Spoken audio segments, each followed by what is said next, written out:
Salam Kamir, kekaguman ilahi mengarah pada iman dan rahmat.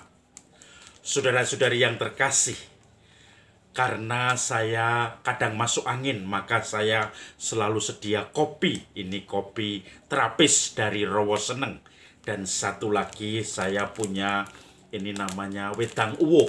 Satu set ini bisa direbus. Kalau badannya terasa greges-greges, mau flu, dikasih ini direbus, anget, kita minum badan seger lagi, keringatan. Dan ini wedang uwuh untuk jamu. Maka kadang saya minum kopi, saya minum wedang uwuh, dan ini menjadi persiapan saya. Suatu saat ada teman yang mampir di pasturan. Kemudian teman itu melihat, karena saya lihat teman itu senang kopi, maka saya kasih kopi. Karena kadang saya kemarin oleh Romo dari Rowo Seneng diberikan kopi terapis ini. Maka saya kasih satu, karena ketika saya buatkan kopi senang sekali. Kemudian setelah kami minum-minum, dia mau pulang, dia membawa kopi ini satu, kemudian akhirnya dia melihat juga wedang uwuh. Saya biasanya mempunyai satu plastik penuh begitu. Kemudian dia mengatakan, "Oh, kalau begitu wedang uwuhnya saya juga mau ngicipi. Saya bawa ya." Dalam hati saya ngomong, ini dikasih hati ngerogoh rempelo. Dikasih hati minta amplak dia. Seperti peribahasa Jawa. Jadi sudah dikasih kopi. Tetapi dia terima kopi itu dan dia melihat ada wedang uwuh. Ada minuman yang rempah-rempah. Lalu dia ambil juga, minta juga. Maka kemudian dibawalah dua-duanya. Ngeng-ngeng. Tentu saja dalam hati saya asem. Tapi ya tidak apa-apa. Karena di situ saya nanti bisa dapat lagi dari orang lain, dari umat yang senang. Tetapi senang berbagi maksudnya. Tetapi saudara-saudari yang terkasih, kalau kita merenungkan Injil hari ini merupakan pesta peringatan orang kudus.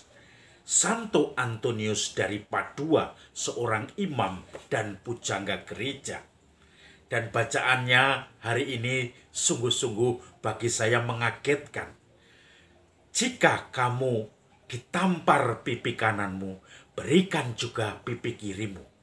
Jika kamu diminta berjalan 1 mil dengan sahabatmu, berjalanlah 2 mil dengan sahabatmu itu.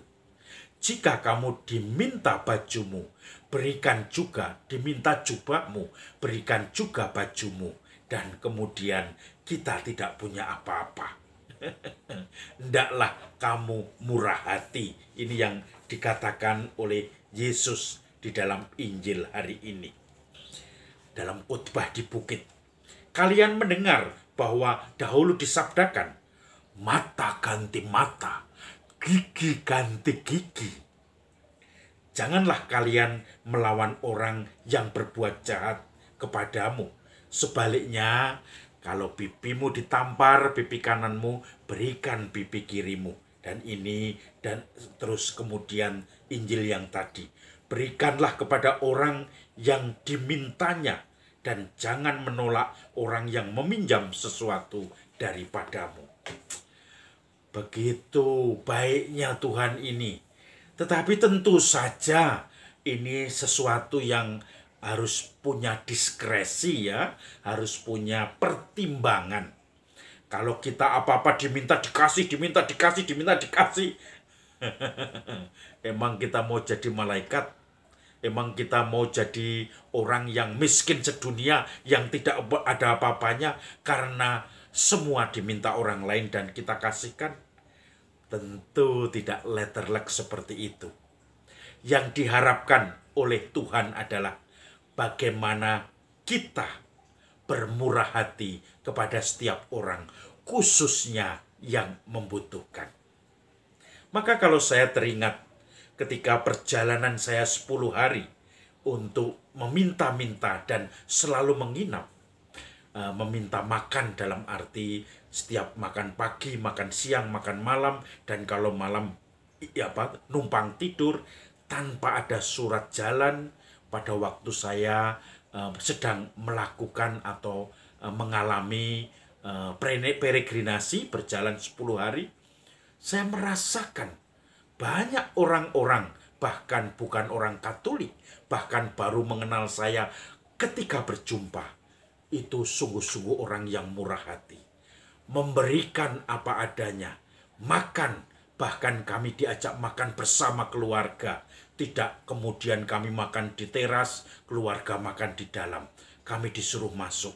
Bahkan ketika minta nginap, saya juga tidak bisa membayangkan, mungkin sekarang lain, karena itu tahun 2000 ya, itu saya, bukan tahun 2000, sorry, tahun 1990, ketika saya masih frater novis. Saya tidak bisa membayangkan kalau sekarang saya diterima di rumahnya Pak RT, dikasih kamar, disuruh tidur di kasurnya. Saya tidak tahu, mungkin itu kasur anaknya, kasur dari adiknya yang biasa dipakai. Mereka harus mengungsi semalam untuk tidur di kamar lain, bahkan mungkin tidur di sofa, karena tempat tidurnya kami pakai, saya dengan satu frater lagi. Nah, kemurahan-kemurahan hati ini yang kadang meyakinkan saya bahwa Tuhan akan mengurus seluruh kebutuhan saya, asal saya berusaha, asal saya menjawab iman kepada Tuhan, asal saya mementingkan kepentingan relasi dengan Tuhan dulu. Maka dikatakan jangan khawatir. Saudara-saudari yang terkasih, banyak orang bermurah hati. Bahkan saya baru kenal hari itu. Lalu saya bertanya-tanya pada diri kita sendiri, apakah kita tidak tergerak untuk ikut serta murah hati dengan contoh-contoh kehadiran Tuhan lewat keluarga-keluarga yang berperan di dalam sejarah hidup kita, sejarah keselamatan kita, sejarah perjuangan pergulatan iman kita di dunia ini. Maka saudara-saudari yang terkasih, kalau saya mengenang itu, maka tidak ada gunanya atau tidak berharga kalau hanya rempah-rempah itu kemudian tidak saya berikan kepada orang yang sungguh kepingin untuk ngicipinya. Saudara-saudari yang terkasih, mari kita murah hati seperti Yesus sendiri murah hati. Mari kita tidak membalas mata dengan mata, gigi dengan gigi, tetapi membalas seluruh mata dengan senyum dan kebaikan. Salam Kamir, kekaguman ilahi mengarah pada iman dan rahmat.